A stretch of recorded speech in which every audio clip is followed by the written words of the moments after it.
All right, this is the follow-up of part one about what you can do about the economic hardships, the inability by mostly young people to afford rent, groceries, gas in the car, whatever have you, credit cards up to the max.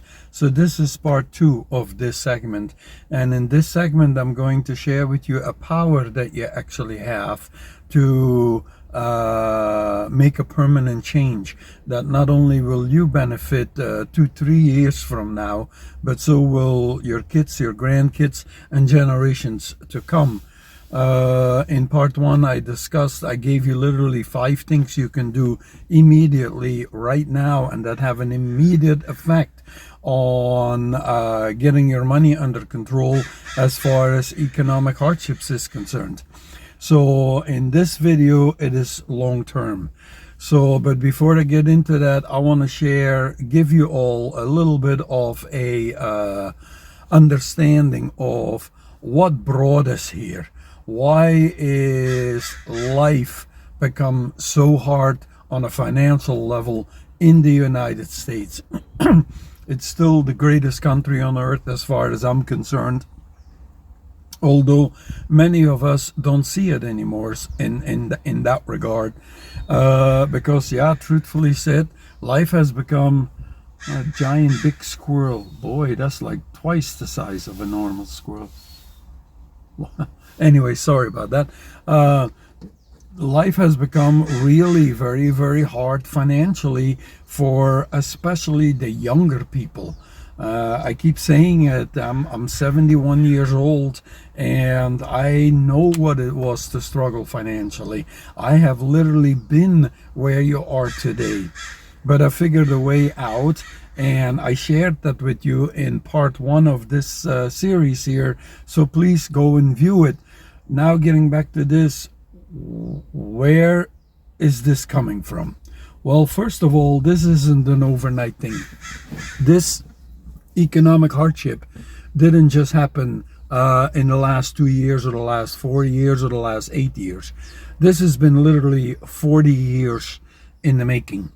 And while there is a factor of things that cause this, one of the biggest one is a concept that I coined a word for, and the word is pokoji. And I'll explain what that means later on in the video. But the underlying cause of why we have basically very, very difficult economic hardships is for a multitude of reasons. There is natural disasters, there are climate changes, earthquakes, floods, fires, you name it, that all contribute to this. Because when all these natural disasters take place, supply dwindles, but the demand stays the same. In fact, it even increases. So it increases the cost of goods. Then you add to that, in our particular time now, the war in Iran. That has obviously an impact because it increased the price for oil. And gasoline, being a side product of oil, is now also more expensive, as a lot of you have pointed out, as I have pointed out. I mean, where I live right here in my neighborhood, it's literally $5.30 for the gallon. And if I go to the centrum of town, it is literally $7 and over.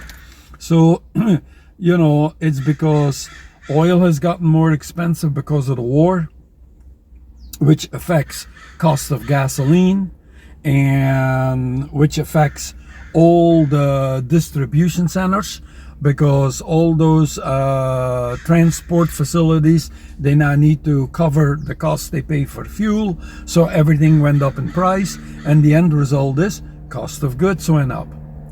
But there's another one yet that adds to that, and that is wages. Wage increases, while they sound good at first and they literally look good on paper, they do have a long-term negative impact.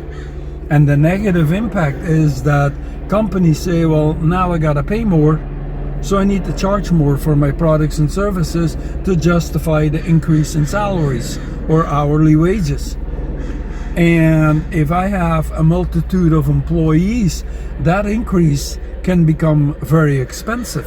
So that is another part that is being making the cost of goods more expensive. And then finally, there is the retail part of it. And the retail part is what you see now in full display in grocery stores. $10 for a box of cereal that originally cost $4. $10 for a pack of bologna, sandwich sliced bologna, which was $2 something. I mean, the list goes on. And it's because retailers, they carry the grunt of all those increases of cost of goods. Of course, they're not going to just accept that. They want to carry those forward, plus they still want to make a profit, and that's the end result. And that's where we, the consumer, get quote unquote slapped in the face. I mean, I can't express it any other way because that's really what it is. We are the ones who have to pay the price for all these things that I just mentioned. So, because, yeah, profit will never be discounted, so to speak. And that brings me now to the concept of a word that I coined, pogoji, which stands for political and corporate greed. And that goes back to the start of the video where I talked to you about this has been 40 years in the making. 40 years ago, a shift took place in the United States. And the shift was that political parties all of a sudden make policies that benefit corporate. And corporate in exchange made promises to the political parties by means of contributions for their campaigns and what else have you. And so the two of them got in cahoots. And sure enough, what has been happening? A lot of these politicians that get these jobs, and next thing you know, they retire not just with a little bit of extra money in the bank, but millions of extra dollars in the bank. And at today's rate, it's literally billions of extra income. So the whole scheme of this has made it such that the politicians that we elected to serve us no longer serve us. They serve themselves and they serve corporate. And those are the only two entities remaining. And we have been pushed all the way to the bottom. We don't count anymore. And it's so blatantly obvious that these politicians only look for these jobs so that they personally enrich themselves at our expense. I mean, I can mention a ton of names, but if you go back 40 years, you'll start to see. What I will say is they do all kinds of illegal things and get away with it because nobody holds them accountable. And then there is the corporate part of pokoji, which political corporate greed. And that is literally that, greed. Corporate right now is so focused on profit over everything and anything that yet again we don't matter anymore. As long as they keep the shareholders and investors happy and they have enough money to pay millions to CEOs with tremendous bonus packages and exit packages and I don't know what, that's all that matters now. Like I said, we the end users, we don't matter anymore. So it has become literally a matter of politicians and corporate being in bed together, scratching each other's back, again, I repeat, at our expense.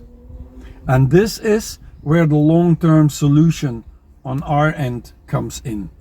And while I am not a political site, my channel is not politically based at all. I do want to bring this up because you guys, all of you, myself included, we have a way out of all of this. We have a way to stop all this. And if we are really committed to doing this, 2 years from now, 3 years from now, maximum, this country will be back the way it used to be. Rents will be affordable again. Housing will be affordable again. Groceries will be affordable again. Gasoline will be affordable again. You will no longer have to max out your credit cards in order to stay afloat, and now you can't pay the bill. So, but the question has to be asked, and it's a two-part question. Number one, are you willing to do what must be done to make that happen? And if the answer is yes, that's the second part of the question. Are you willing to commit, not just for the next 2 years until you start seeing the result, but from now on forward? And if you answer yes to that, you will have a major benefit. A benefit that's not only going to benefit all of us currently living in the United States, but it's going to benefit our kids, our grandkids, for generations to come. So what is this? Well, I call it a personal power. And the personal power is basically politicians want something from us, as does corporate. And what politicians want from us is our vote. You see, it isn't a matter of who is president now or vice president or whatever. No, I'm not talking about that. I'm talking about all the politicians in general. They're only after one thing from you, from me, our vote. It's what puts them in the federal government positions or local government positions they are in. Corporate wants from us this, and only this: money. For those of you who don't know what that symbol means, money. And again, they don't care at what expense, as long as they, A, keep all the shareholders happy, 2, keep all the investors happy, and 3, make exorbitant profit. That's all that matters to them. So here is how you fix this. Number one, voting. You no longer vote for a party. Stop that. Really, I am that serious. It's no longer the Republican or Democrats. It literally is what it used to say in the old days: by the people, for the people. And you literally have to start casting your vote like that. You can no longer go and say, I am a Republican, so if whoever is running for office is a Democrat, I'm not going to vote for him or her. No, you need to throw that out the window, literally. You can no longer go by party. You have to go by individual. And here is the catch. An individual who truly understands our situation, more than that, is 100% committed to providing a solution for us, working for us. And those are the individuals we're going to have to start voting for, regardless of what party they're linked to. Regardless, we need to start voting for people who work for us. We need to start voting for people who have our best interest at heart. We need to start voting for people who we can hold accountable when they screw up. Just like I am being held accountable at my job. Well, I don't work anymore, I'm retired, but at my job, if I messed up, just like I was being told, well, you know what, you're slacking off too much and you're not working enough hours and you're this and you're that, you're fired. That kind of level of accountability needs to be returned back to us. We the people. We the people. And we need to get back to that level.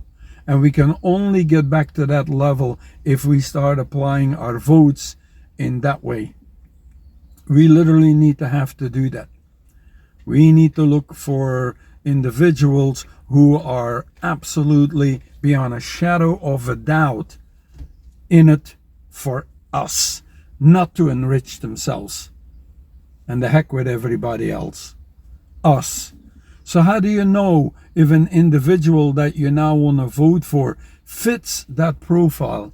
Well, in my humble opinion, and again, I'm not a politician, I'm not an economist, excuse me, I am not a psychologist, none of these things. I'm just an ordinary guy, but I had a hard life.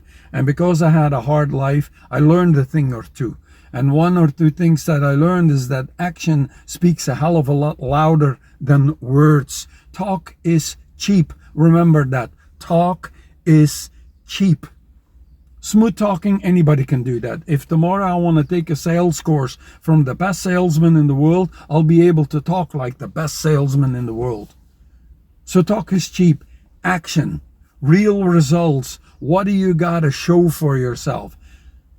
And I know that you know who I'm going to talk about right now, and I'm not putting this person down, but I'm using it as an example. Someone who grew up in total opulence all his life and lived in a penthouse where the walls are paved with gold, that's the wrong person to choose to represent us. Because that individual does not live our lives. That individual has no concept of how we struggle. They say they do, but they don't. Again, it boils down to talk is cheap. You need to start using your vote in a completely different way. Different from what you ever had before in your life. It's no longer party related, it's individual related. And it's not just individual related. Oh, this guy, he has a lot of charisma. He comes across like a really likable guy. No, he can be as boring and as dull as an unsharpened axe.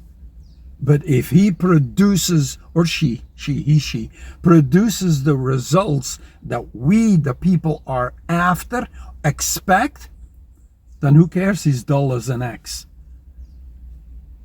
I don't.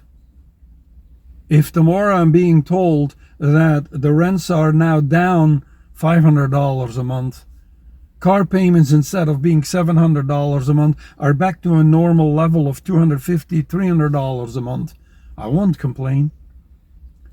I live in California, so gas has always been higher, but in my case, gasoline is back down to $1 as opposed to $6-7. I won't complain, and neither will you.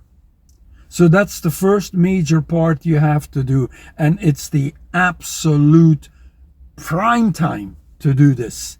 And the reason it's prime time is because we have a mid-election coming up. And 2 years after that, we have a whole new election coming up. It's absolutely prime time to change the system. It is. So that's the first major part.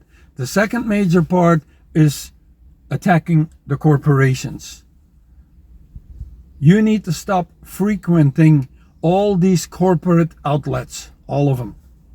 However you do it, you have to. In my case, I tell you what I'm doing. I shared it with you in video 1, but I'll give a brief run over of it again. I save all my loose change, all my coins, all my $1 and $5 bills, I put in a HISA account. Every month without fail. Every time I go shopping, I don't care what I buy. When I get loose change once and $5 bills back, they go in my pocket. I don't spend them. I save them at home in a jar. At the end of the month, I take them to my bank and I deposit them directly from my bank into a HISA account, and that's where it stays. And ever so often when my HISA account has a certain amount, I take 80% from that amount and I move that into some kind of investment. And then the 20% remaining stays in my HISA account. And what has that done for me over the years? It has given me a very, very solid emergency fund in my HISA account that is earning roughly about 3.5% right now. All right, it's not gangbusters, but hey, it's better than nothing at all. Number two, my investments are making way more than 3.5%, and that secured my future. And not just my future, future for my kid, future for his children if he'll have any, and so forth and so forth. And you can do that too. I know I keep hammering it in. I know I sound like a wet rag that you just want to... I know I'm nagging, but I'm making a point because it's from my heart. You can change even today, but you got to be willing and you got to be committed. Another thing I do, which is I talked about in video part 1, is get rid of all your high expenses. Why do you need a car with a $500 payment for? Really, seriously, I really wish someone would write in the comment, and I don't care if it's 2 pages long, justifying why they have a $500 a month car note. I mean it. I'm that serious. Please write it in the comment. Let me know. I promise you, you have my word, I will respond to that. Because I cannot get this up here. Here again, I'm recording this in my little car. It's a Honda Fit. I showed you yesterday. Watch video part 1 and you'll see what my little car looks like. In all, I got this little car for $2,500. And as I said yesterday, or whenever I posted that video, it's the best car I ever owned. 38 miles to the gallon, insurance $52 a month. Dirt cheap to maintain, dirt cheap to repair, because it doesn't have any of the bells and whistles that all these new cars have. Lord. Cell phone, same concept. I don't need a $1,500 or $1,800 phone.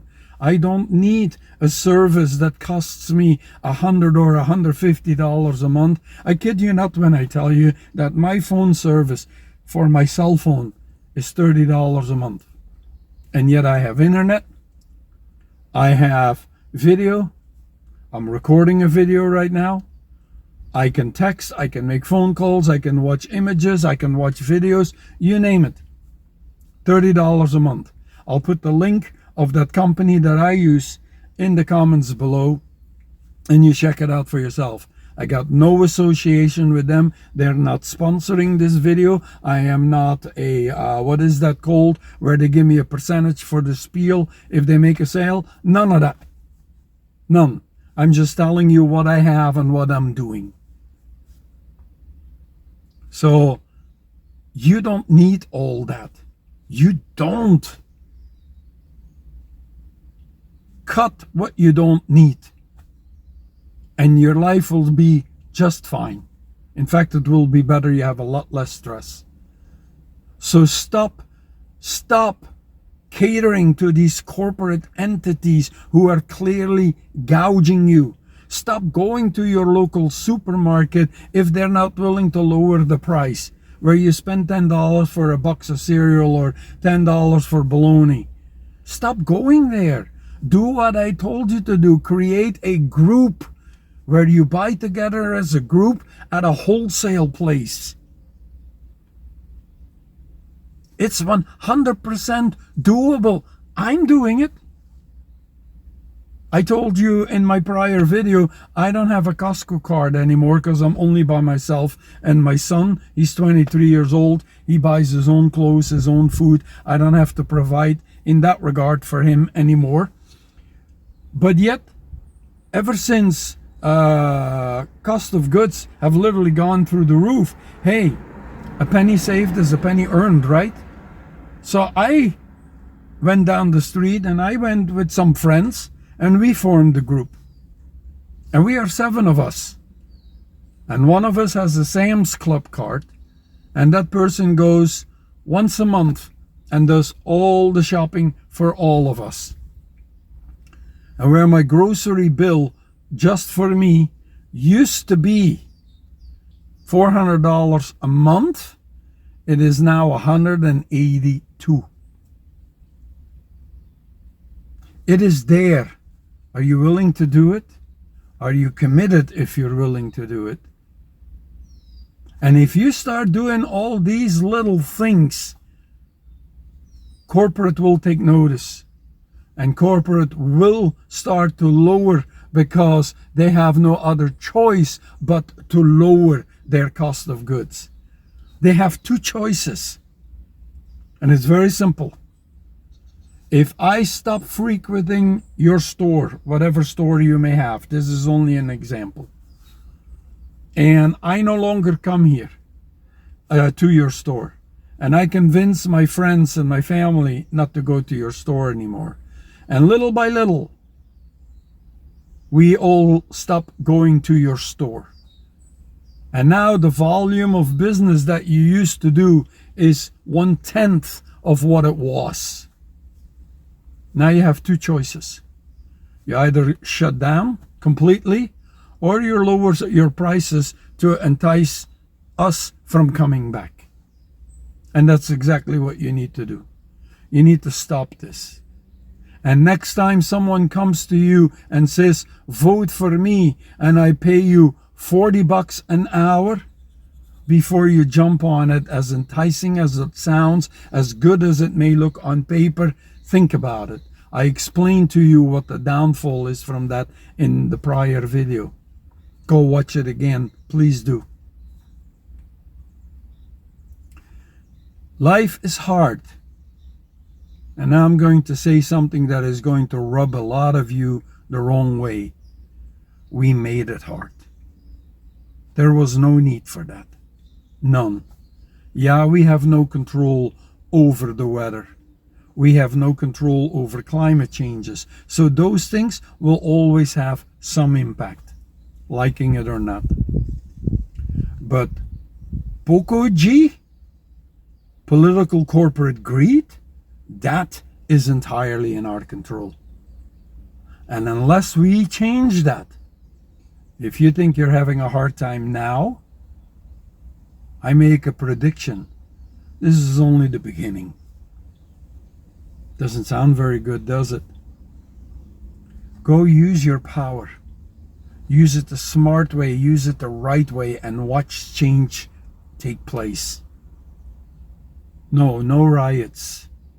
No disturbing the peace somewhere. No threatening someone you'll take their lives if they don't do whatever. No. I don't advocate any of that at all. Not ever. Just quietly, peacefully, use your vote the right way. Stop catering to corporate. Mark my words. Prices will come down. At the start of the video I said 2 to 3 years. I think it's worth it. And I'm in. Are you in? I'll see you in the next one.